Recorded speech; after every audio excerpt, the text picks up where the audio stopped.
Hello, and welcome to another episode of County Perspective, the show that focuses on Frederick County government, local programs and events, and a community that you live in. I'm your host, Brandon Rosa, and thank you for joining us. Let's jump right in with some news from around the county. County Executive Jan Gardner announced 3 prestigious awards that the Frederick County Division of Parks and Recreation earned from the Maryland Recreation and Parks Association during the public information briefing on Thursday, February 21st. The first award was the Landscape Site Award for the creation of the Point of Rocks Community Commons. The new passive park was built in a 100-year floodplain and has the capability to withstand flooding. Trees and shrubs were planted that adapt well to flooding. Permeable pavement was incorporated, and storyboards and an obelisk detail the community's history. The second award was the Showcase Marketing and Communications Award for Best Activity Guide, which was the winter edition of the Recreator. The award was given based on photography, website design, graphic design, and digital media marketing. And the third award was for the Showcase Marketing and Communications Award for Best Social Media, the Weinexkirche and the Wood Scavenger Hunt. During last year's holiday season, the scavenger hunt brought family and friends together across the county as participants searched for pickle ornaments. Clues were provided on the agency's Facebook page. All of the awards were presented to the division at the Celebration of Excellence Awards ceremony in Laurel, Maryland on February 28th. The 2019 session of the General Assembly is halfway finished. Since the start of the General Assembly on January 9th, County Executive Gardner has focused her advocacy on 3 key priorities: Next Generation 911, funding for education, and funding for paratransit services. I had the chance to speak with Frederick County Government Director of Government Affairs and Public Policy, Roger Wilson. Let's hear what he had to say. We'll start with the school. The Kerwin Commission that is focused on raising the standards of public education and also looking at teacher salaries and compensation throughout the state. And right now they haven't produced any legislation yet, but we expect that legislation to appear in the second week of March. Paratransit is something that we've been working on for the last, I would say, 4 years. The funding on paratransit has been flat over the last decade, and what we wanted to do is find another source for funding. Where it's at right now in session is that it was passed in subcommittee. The intent of that legislation is to form a commission to look at other sources of funding. So the Next Generation 911, as you know, Frederick County has led in that area from text to 911, and we're actually helping other local jurisdictions grow in that area. And that legislation is being reviewed in committee. We expect our county executive to provide testimony and support for that legislation. County Executive Jan Gardner hosted the 3rd Annual Government Day for the Jack and Jill of America Western Maryland Chapter on Monday, February 15th at Winchester Hall. Jack and Jill of America, Inc. is a membership organization of mothers who work to equip youth with the ability to make a difference in their communities, in their chapters, and across the country. In 1946, there were only 10 chapters, but today there was more than 230 nationwide. Through service projects, Jack and Jill of America helps children to grow and develop, increase leadership skills, and enhance school test scores. The Western Maryland chapter goals for this year include working with their community partners, including the Frederick Boys and Girls Club and the Maryland Food Bank. County Executive Jan Gardner and County Council President M.C. Keegan-Air presented a proclamation to the group, and participants had the chance to learn more about county government. If you would like more information about Jack and Jill Western Maryland chapter, visit jackandjillwesternmd.org. The opioid epidemic in our country has become a growing concern across the nation. Here in Frederick County, the issue is taken very seriously. While nobody knows how to eliminate the problem entirely, the Frederick County Health Department is doing their part to help people stay alive and reduce the number of drug-related deaths. Let's go visit Behavioral Health Services and find out more. Hi, my name is Jessica Ellis, coordinator of the Syringe Services program with Behavioral Health Services at the Frederick County Health Department. Our Syringe Services program is a community-based public health program staffed by compassionate and trained individuals. The program provides free, evidence-based harm reduction services to people who use drugs. harm reduction strategies are proven to reduce the negative consequences associated with high-risk behaviors. Our program provides harm reduction services that reduce health risk, reduce overdose risk, and increase opportunities to engage with people who use drugs. Sterile syringes and other injection equipment are distributed to reduce the spread of infectious disease, specifically HIV and hepatitis C. Safe disposal containers for used syringes and sharps are also distributed to provide proper disposal methods and reduce the risk of needle stick injuries. We provide these containers to program participants as well as community members, businesses, and agencies. It is important to everyone involved with the program that our community knows how to safely dispose of syringes and sharps. Staff are also available to collect syringes or sharps every Tuesday at Frederick Community Action Agency from 2:30 to 4:30 p.m. Syringe disposal days are held in conjunction with drug take-back days every April and October. The Frederick County Health Department Behavioral Health Services staff also conduct community cleanups on a monthly to quarterly basis. We distribute fentanyl test strips for drug checking. The deadly opioid fentanyl, which frequently causes overdose, has infiltrated much of the drug supply and is often unknown to the user. It is critical for people who use drugs to be informed about the substances they are using. An overwhelming majority of people who use drugs say that they would use fentanyl test strips, and 70% say that if fentanyl were detected, they would change their behavior to reduce the risk of overdose. Therefore, overdose prevention education is provided with the distribution of fentanyl test strips and is available anytime during the Syringe Services program. Overdose prevention education goes hand in hand with overdose response training. Narcan, also known as naloxone, is a non-addictive medication that has been used by medical professionals for decades to safely and effectively reverse an opioid overdose. Naloxone can be injected into a muscle or sprayed up the nose. We have trained thousands of people in Frederick to have the power to save someone's life and give them a chance to make a positive change. Another life-saving service of our Syringe Services program is rapid HIV and hepatitis C testing. To reduce the spread of infectious disease in the community, we offer testing, education, and linkage to care. This is accomplished by informing individuals about their diagnosis and assisting those who test positive access treatment services. It is estimated that 15% of people living with HIV in Maryland are not yet aware of their diagnosis. At the core of our harm reduction services, we provide linkages to care and community support, such as substance use disorder treatment, mental health treatment, case management services, medical services, dental services, social services, and food. These connections allow people who use drugs or people from other vulnerable populations to access needed services. Participants of a Syringe Services program are 5 times more likely to enter treatment for a substance use disorder than someone who has not accessed a program.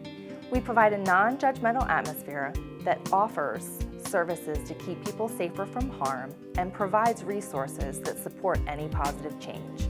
To contact Harm Reduction Services, please call, email, or visit us on Facebook.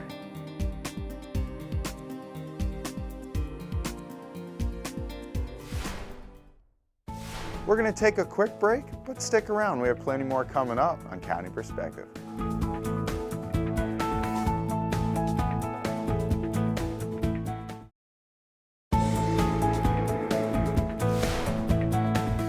Welcome back to County Perspective. I'm your host, Brandon Rosa.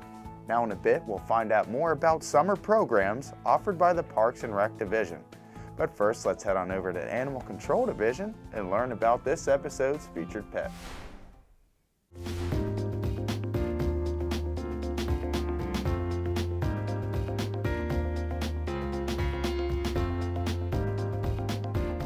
Six-year-old Sable was a little scared and a little cranky when she first arrived at FCAC. She's dealt with a lot of change in the last few months, but now that her life is stable at the shelter, she's showing us what a truly great and loving cat she is.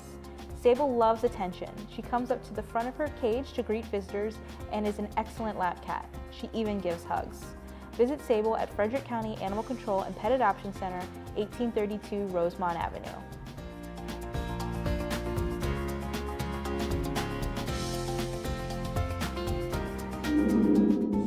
It's hard to believe it, but summer is sneaking up on us quickly. Before we know it, we will all be bathing in the sun or having some backyard barbecues. Now is definitely a good time to look at some of the programs that Frederick County's Park and Recreation have in store for the upcoming months.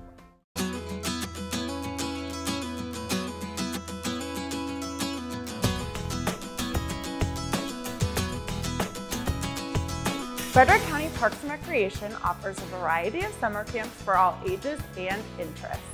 Some of our most popular are our history camps, nature and outdoors camps, our full-day Camp Monocacy, as well as some of our specialty areas like cooking and swimming.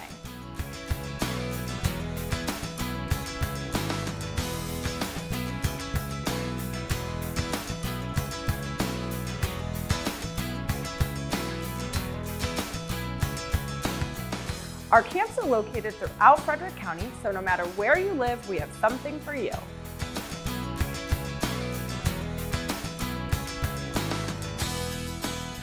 A typical day at camp starts off with drop-off in the morning from 7 to 9 a.m.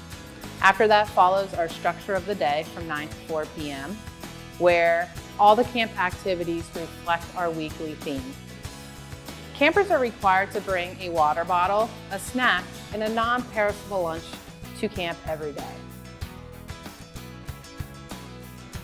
Some of our newest camps are designed specifically for teens ages 13 to 17. These include our She the People Political Camp, GEM Girls Empowerment Camp, Land and Sea Warrior Camp, Junior Lifeguarding, as well as our Teen Adventure Camp. If you're not looking for camps for your children but still want to get them involved, sign up for our summer swim lessons, now expanded and offered at Middletown High School as well as Walkersville High School. Both the Walkersville and Middletown Camp Monocacies will offer a camp swim option for an additional fee. Your child will be under the watchful eye of our highly trained summer camp staff, all of whom undergo a criminal background check and are CPR and first aid certified. Summer camp registration starts in February. Register early because many of our camps and programs fill, and registration is first come, first served basis. Participants must be the advertised age of camp at the start of the program. Most of our camps run in a 1-week session, and times will vary between half-day and full-day options. All of our summer camps require you to fill out a camper health form. This form can be filled out at recreator.com. It must be completed and brought with you at the first day of camp.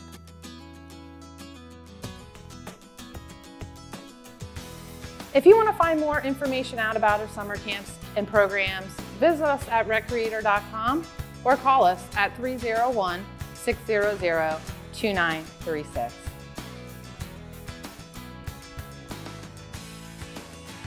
Give your children a summer full of meeting new friends, having fun, and making memories that will last a lifetime. We'll see you at camp.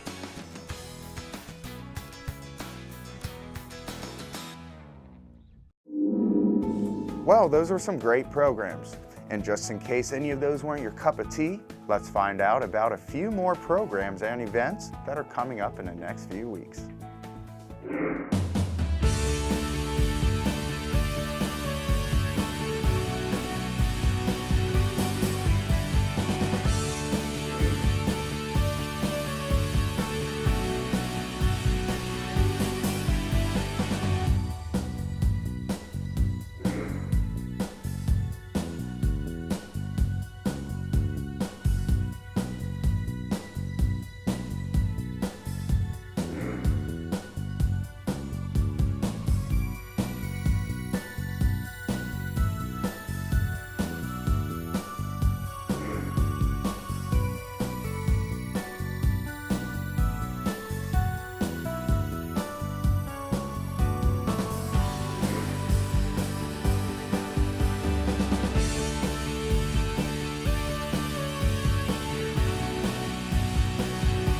To find more events and programs, or for more information, log on to the county's webpage, frederickcountymd.gov.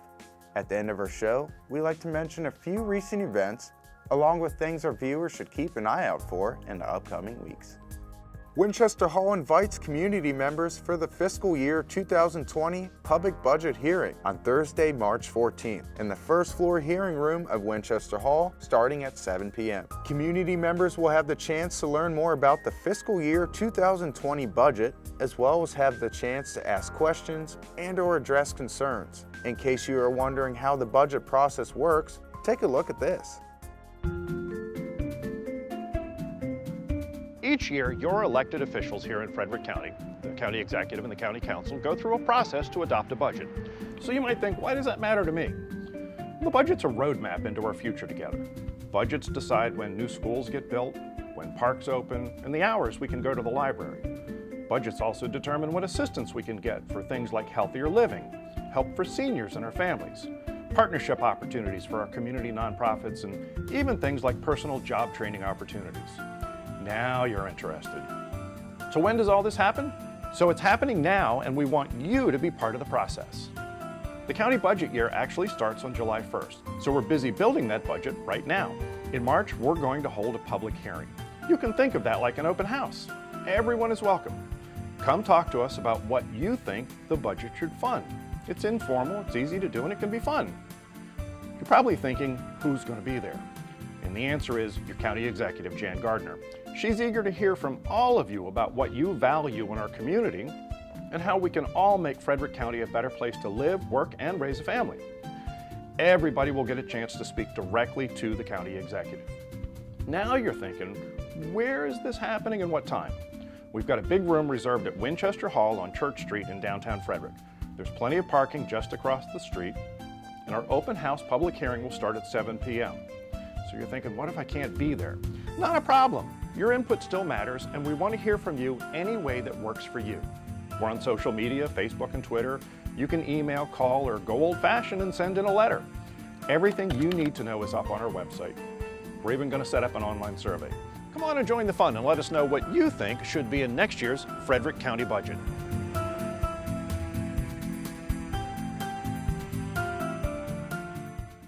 The public budget hearing will be broadcasted live on Channel 19 and HD Channel 1085.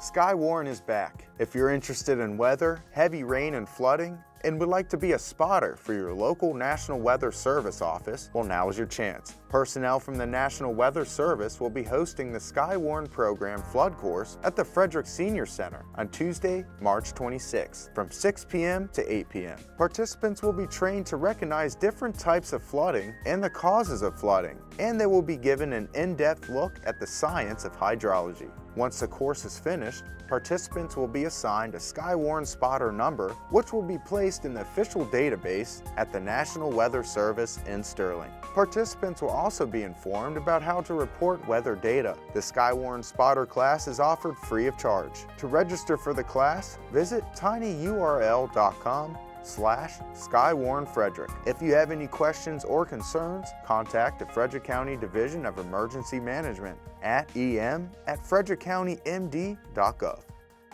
Now, it's hard to believe, but this show has actually been on the air for 1 year now.